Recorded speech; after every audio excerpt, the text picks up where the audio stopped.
చేస్తున్నారు. అనేక రకాల ఆరోపణలు వచ్చాయి. ఇప్పుడు లాస్ట్ కన్క్లూజన్ చూస్తే కూటమి ప్రభుత్వంలో ఉన్న అబ్దుల్ అజీజ్ గారు కానివ్వండి, నారాయణ గారు కానివ్వండి, ఈ స్థలంలో ఒక నేషనల్ స్కూల్, జామియా మసీదు, అనేక రకాల డెవలప్మెంట్, స్కిల్ డెవలప్మెంట్ ఏర్పాటు చేయాలని చెప్పి అనుకుంటున్నారు. దీన్ని ఏ విధంగా చూస్తున్నారు ఒక ముస్లిం నాయకులు? ఇక్కడ ముందర మన రాష్ట్ర ముఖ్యమంత్రికి మేము ధన్యవాదాలు తెలుపుకుంటాం, చంద్రబాబు గారికి. ఈరోజు ఎన్నడూ లేనిది ఇంటర్నేషనల్ ఒక జామియా స్కూల్ కడుతున్నారు. అది కూడా మన వక్ఫ్ బోర్డ్ చైర్మన్ అబ్దుల్ అజీజ్ గారు మన మంత్రి నారాయణతో ప్రత్యేకంగా మాట్లాడి ఆయన వెంటనే వచ్చి ఈ సైట్ చూస్తున్నారు. ఇది ఎన్నో సంవత్సరాల నుంచి 1958 సంవత్సరాల కాలంలో ఉన్న పాడుబడ ఇది స్థలం. దీంట్లో ఎన్నో ప్రభుత్వాలు వచ్చాయి, కానీ ఎవరు పట్టించుకోలేదు.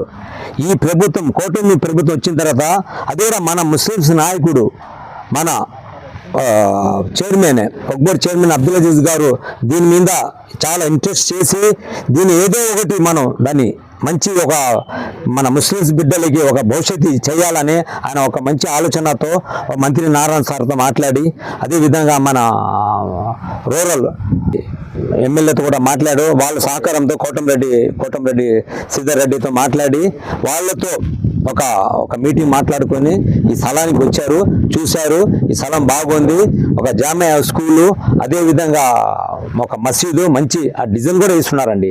మసీదు కట్టారు. ఇక్కడ ఉండేది ఒక 30,000 కుటుంబాలు ఉన్నారు. అందరూ ముస్లిమ్స్ ఎక్కువ ఉన్నారు. దీంట్లో 30,000 కుటుంబాలు ముస్లిమ్స్, పేద బిడ్డలు ఉన్నారు ఎక్కువ. దీనికోసంగా ఒక ఆలోచనతో మన మంత్రి నారాయణ వెంటనే ఒక జామియా స్కూల్ కట్టించి ఒక గిఫ్ట్గా వక్ఫ్ బోర్డుకి నేను ఇస్తానని ఆ రోజు మాట ఇచ్చారు. అతి త్వరలో పనులు కూడా స్టార్ట్ చేస్తున్నారు. మేము ముస్లింస్ తరపు నుంచి మన మంత్రి నారాయణకు, అదేవిధంగా మన వక్ఫ్ బోర్డ్ చైర్మన్ అబ్దుల్ అజీజ్ గారికి మేము ధన్యవాదాలు తెలుపుకుంటాను. ఎందుకంటే ఎన్నడూ లేనిది ఈ ప్రభుత్వం, కూటమి ప్రభుత్వం వచ్చిన తర్వాత ఇలాంటి మంచి పనులు జరగడం ఫస్ట్. ఇంటర్నేషనల్ స్కూలు ఏది గవర్నమెంట్లో ఎక్కడ కట్టలేదండి మన నెల్లూరు, కానీ ఎక్కడ ఫస్ట్ టైం మన నెల్లూరులో కడుతున్నారంటే మేము హార్ట్ సాఫ్ చేస్తున్నాము మంత్రి నారాయణ సార్కి, అదేవిధంగా మన వక్ఫ్ బోర్డ్ చైర్మన్ అబ్దుల్ అజీజ్ గారికి. ఇప్పుడు చూడండి, ఇప్పుడు గత ప్రభుత్వంలో ఏదో ఒక అభివృద్ధి చేశారా? చేయలేదు.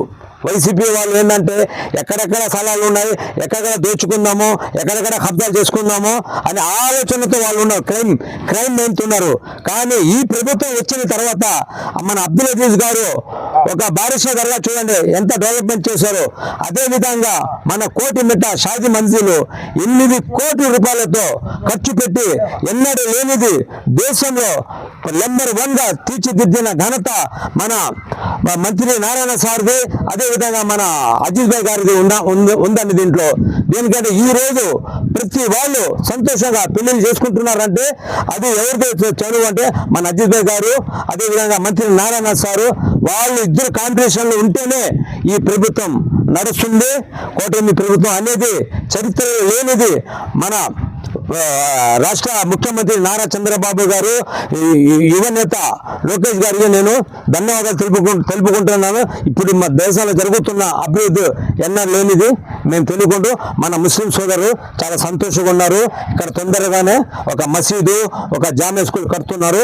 మన పిల్లలకి భవిష్యత్తు రాబోయే కాలంలో బాగుపడుతుందని మేము అందరం హర్షిస్తున్నాము. అంటే ఇప్పుడు ప్రస్తుతము